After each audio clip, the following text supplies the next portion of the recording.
dipersembahkan oleh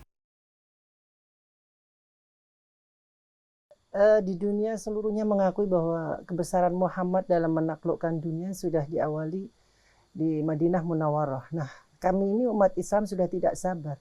Bagaimana kita bisa cepat maju dan mencapai peradaban yang sangat tinggi.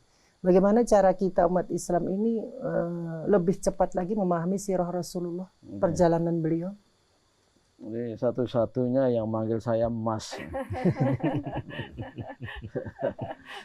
Keberhasilan Muhammad SAW sebagai tokoh, bahkan bapak reformasi dunia dan reformasi peradaban bisa kita lanjutkan. Tentu dengan meniru dulu. Itulah makna dari ittiba'ur Rasul. Dari mengikuti Rasulullah SAW. Ada yang memahami di kalangan umat Islam ittiba'ur Rasul secara harfiah dan simbolik. Bagaimana cara Rasulullah katanya berpakaian, dia ikut. Bagaimana cara Rasulullah makan, katanya bersama sahabat makan. Dalam nampak itu sah-sah saja. Saya tidak berada pada posisi yang mau mengkritik, baik-baik saja. Tapi yang tidak kalah pentingnya, kita mengikuti Muhammad SAW, Nabi pembawa agama Islam ini, secara substantif pada jiwanya, isinya. Isi dan substansi dari sirah Rasul ini perubahan. Itulah transformasi. Maka marilah kita lakukan perubahan dalam kehidupan bersama. Kalau sebagai umat Islam masih banyak hal yang perlu kita ubah, kita lakukanlah perubahan secara bersama-sama. Mungkin mindset umat Islam ini masih tertinggal, mundur. Kita gerakan. Umat Islam ini adalah umat yang terbaik menurut Al-Quran.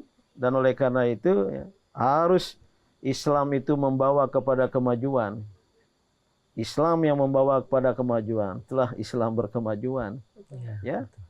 Dan jangan mencukupkan diri, berpuas diri dengan apa yang kita peroleh sekarang. Kita tingkatkan. Nah, yang ketiga, apa yang kita hadapi dalam kehidupan kebangsaan kita Indonesia, negara besar, nomor 4 terbesar dari jumlah penduduk, kaya raya dengan sumber daya alam luar biasa, kaya raya dengan modal sosial budaya dan sejarah, 3,5 abad bertahan melawan penjajahan Belanda, memerdekakan diri, punya nilai juang, punya daya juang yang luar biasa. Kita tingkatkan menjadi daya saing. Siap bersaing dengan bangsa-bangsa lain. Jangan mudah kalah. Bukan hanya dalam bidang olahraga. Ya. Alhamdulillah, timnas PSSI banyak menang terakhir ini. Ya. Walaupun hiruk pikuk tentang pelatih kemarin itu. Apakah orang Korea ataukah orang Belanda. Ya, terserah saja.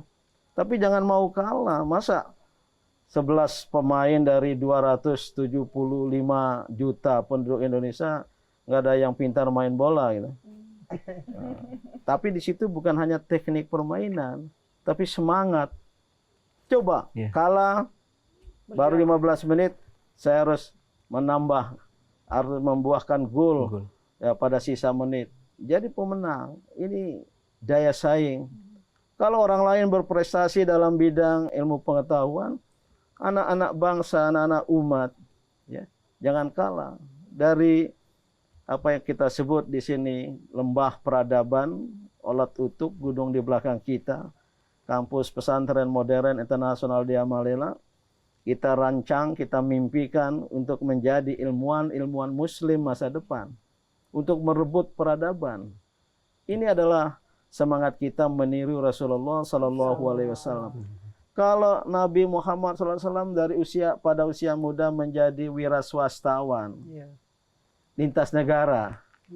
Bahasa Inggrisnya international trader, international businessman, dari Makkah ke Syam berkali-kali. Kenapa umat Islam tidak ada yang tampil anak-anak muda menjadi pengusaha, menjadi orang-orang kaya? Namun ikuti Muhammad muda waktu itu, jujur. Ini tidak mudah, tapi harus kita ikuti Itulah makna dari sirah Rasul sebagai transformasi untuk kita tiru. Untuk kita ambil ibrah, lesson learned, pelajaran, untuk kita terapkan dalam kehidupan nyata. Baik sebagai santri, sebagai mahasiswa, sebagai umat Islam luar biasa. Ya.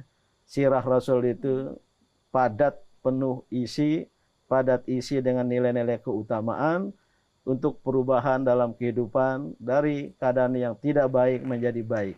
Insya Allah. Dari lembah Mekah hingga gemilangnya Madinah, Nabi Muhammad SAW membuktikan bahwa perubahan membutuhkan visi, strategi, dan keikhlasan. Bukan sekadar mengubah individu, tetapi juga membangun peradaban yang adil dan bermartabat. Kisah beliau memberi kita pelajaran berharga tentang arti perubahan yang hakiki.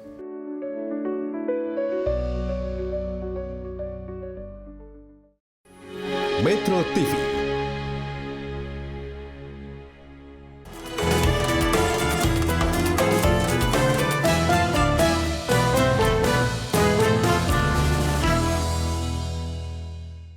Dipersembahkan oleh